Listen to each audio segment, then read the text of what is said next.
Бүгдээрээ одоо параллел шулуун болон гурвалжны хувьд мэддэг бүх зүйлсээ ашиглан түүнийгээ бодлого бодоход хэрэглэх болно.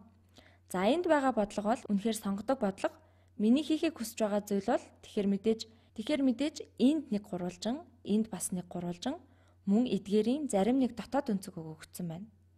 Энд өгөгдсөн мэдээллээр энд байгаа өнцгийн хэмжээг олох хэрэгтэй. За асуултын тэмдгийн оронд юу байхыг олж мэдхийг хүсэж байна. За та гурвалжны дотоод өнцгүүдийн нийлбэрийн тухай мэдлэгийн үүн дээр ашиглах хэрэгтэй. Мөн хамар өнцгийн тухай жаахан мэдлэгтэй байхад л болно. Тэгэхээр болж өгвөл үүнийг зогсооход өөрийнхөө оролдож үзээрэй. За тэдгээр бодлогуудыг бодох ерөнхий арга нь өгөгдсөн өнцгүүдийг ашиглан бусад өнцгүүдийг олж мэдэх юм. За чи гурвалжны дотоод өнцгүүдийн нийлбэр 180 градус гэдэг дээр үндэслэн бусад өнцгүүдийг тооцоолж болно. Энэ бодлогод параллел шулуун байхгүй. Гэхдээ чи магадгүй энэ асуултын тэмдгийн оронд байх тоог олох боломжтой болно. Тэгэхээр миний хийх эхний зүйл бол энд нэг гурвалжин байна. Бидэнд зүүн талд нэг гурвалжин байна. Мөн зүүн талын гурвалжин дээр хоёр өнцөг өгөгдсөн байна. Хэрвээ гурвалжны хоёр өнцөг өгөгдсөн бол 3 дахь өнцгийг тооцоолж болно. Учир нь тэдгээрийн нийлбэр 180 градус байдаг. Тэгэхээр хэрвээ үүнийг x гэж тэмдэглэвэл x дээр нэмдэг нь 50, нэмдэг нь 64 нь 180-тай тэнцэнэ. За өөрөөр хэлэх юм бол x дээр нэмдэг нь 114 нь 180-тай тэнцв. За эндээс бид тэгштгэлийн хоёр талаас 114-ийг хасч болно. Инхээр x тэнцүү 180-аас хасдаг нь 114 буюу эн чинь 80-аас 14-ийг хасаад өөрөөр хэлэх юм бол 80-аас 10-ыг хасаад 70, 70-аас 4-ийг хасаад 66. Тэгэхээр x тэнцүү 66 градус. Одоо хэрвээ x нь 66 градус юм бол энд байгаа өнцгүүдийг тооцоолоход хэцүү биш. Үүнтэй адилаар бичцгээе. X тэнцүү 66 градус. За хэрвээ энд байгаа өнцгийг мэдчихвэл хэрвээ энэ өнцгийн хэмжээ 66 градус гэдгийг мэдчихвэл энд байгаа хамар өнцгийг мэдж болно.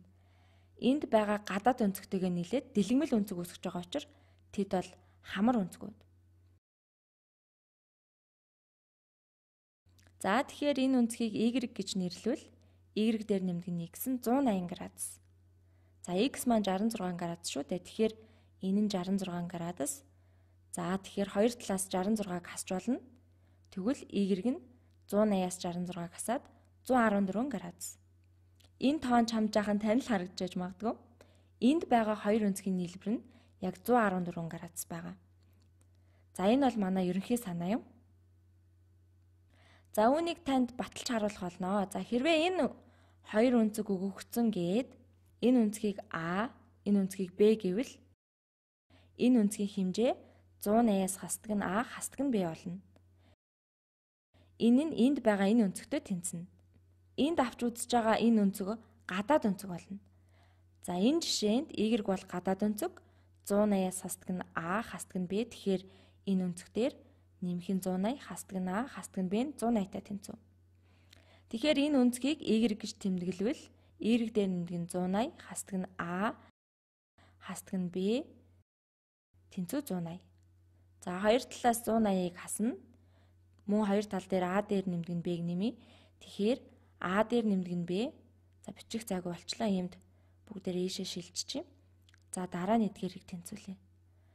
Зүүн гар талд y, баруун гар талд А дээр нэмдэг нь Б. Энэ нь ерөнхий бичлэг.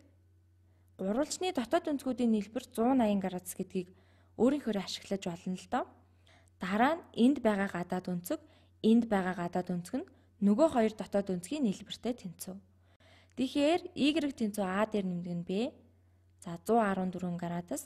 Энэ нь бидний түрүү гаргасан 64 дээр нэмдэг нь 50 гэсэн нийлбэртэй тэнцв.